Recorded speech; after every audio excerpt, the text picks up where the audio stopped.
Sunday আজকে। ছোটোবেলায় আগের দিন শনিবার রাত্রে মাকে বলে শুতাম, সানডে কিন্তু আজকে, কালকে কিন্তু সানডে, সকাল সকাল ডেকো না। আমার ঘড়ির অ্যালার্ম বাজার আগে আমার মায়ের অ্যালার্মটা বরাবরই বেজে যায়। মানে যেহেতু স্কুল যেতাম, পড়াশোনা করতাম, মাকে বলে রাখতাম 5টার সময় ডেকে দিও, আমার মা 4:30টার সময় ডাকাই শুরু করে দিত। তাই তো বললাম, ঘড়ির অ্যালার্মের আগে মায়ের অ্যালার্মটা সবসময় বাজে।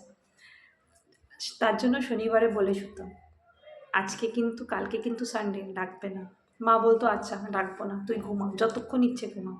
কিন্তু আগে কি হতো, সানডে সকাল 7:30 বাজলো, তখনই আমার বাবা বা আমার কাকু নালে বাবা জিজ্ঞাসা করতো, কিরে কী খাবি, চিকেন খাবি না মাছ খাবি?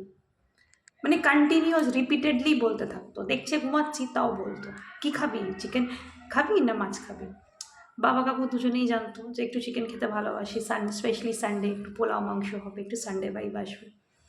তখন কি করতো, ও আচ্ছা কিছু বলছে না যখন, যাই গিয়ে মাছ নিয়ে আসি, জানে তখনই উঠে কিছু বলবো, দূর ভাল লাগে না সানডে থেকে মাছ খায়।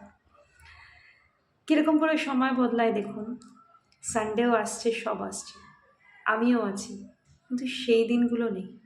এখনও আর কারোর কাছে কেউ জিজ্ঞাসা করে না, কী খাবি, চিকেন খাবি না মাছ খাবি?